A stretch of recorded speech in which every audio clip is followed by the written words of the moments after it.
जय सिया राम। अपनी गठरी टटोलें। हर मनुष्य को अपने अंदर झांकना चाहिए।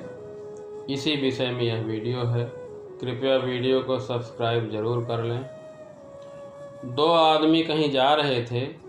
दोनों आपस में मिले, दोनों की मुलाकात हुई, दोनों मित्र हो गए। आपस में बात करने पर पता चला कि दोनों एक ही जगह जा रहे हैं।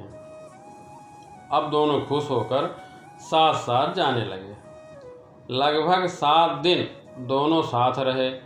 इसके बाद दोनों का अलग होने का समय आया तो एक आदमी ने कहा कि भाई साहब, 1 सप्ताह तक हम दोनों साथ रहे, साथ उठे, साथ बैठे, साथ साथ सोए, साथ साथ रहे, क्या आपने मुझे पहचाना?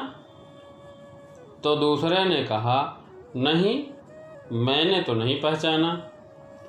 तो पहला यात्री बोला, महोदय, मैं एक नामी ठग हूँ, परंतु आप तो महाठग हैं, आप मेरे भी गुरु निकले।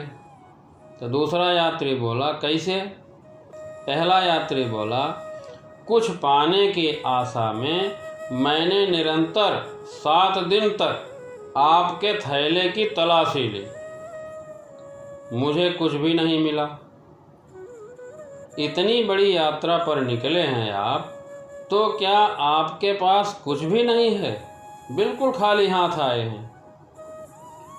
तो दूसरा यात्री बोला कि मेरे पास एक बहुमूल्य हीरा है, बड़ी कीमत है उसकी, और थोड़ी सी मुद्राएं भी हैं।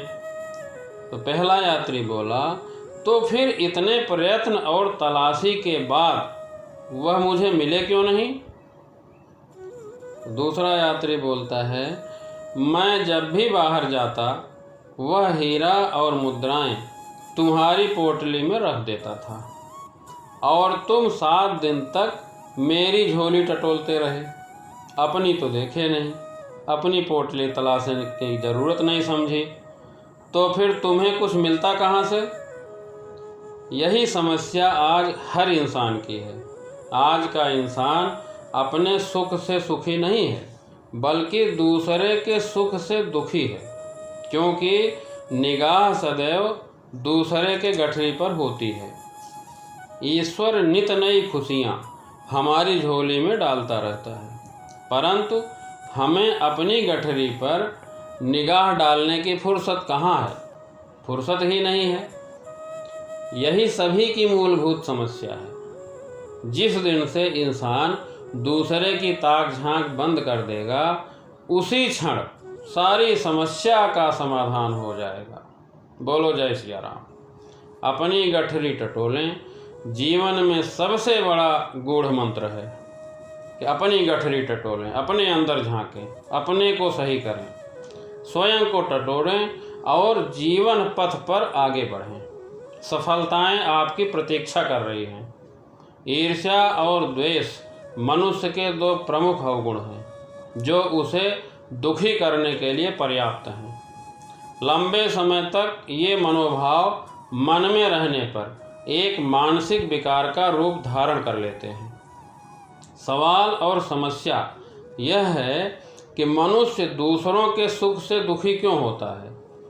जिंदगी में 2 प्रकार के दुखी लोग हो सकते हैं। एक वो जो अपने दुख के कारण दुखी हैं, और दूसरे वो जो दूसरों के सुख के कारण दुखी हैं। पहले वाले लोग सहानुभूति के पात्र हो सकते हैं। अगर हम किसी को सुख नहीं दे सकते तो उसे दुख देने का भी अधिकार हमें नहीं है। किसी इंसान को अपने दुख के कारण दुख तो बात समझ में आती है, अगर उसे दूसरे के सुख देखकर दुख होता हो तो एक बात मन में आती है कि वह इंसान कहीं ईर्ष्या और द्वेष की भावनाओं का शिकार तो नहीं है। दूसरे हमसे ज़्यादा सुखी है तो दूसरों की बढ़ती तरक्की हमें दिखाई दे रही है, अच्छी बात है, मगर हमें तकलीफ़ क्यों हो रही है?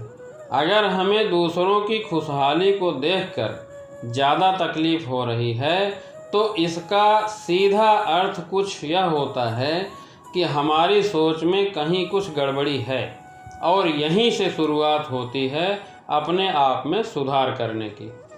धन्यवाद। जय श्री राम।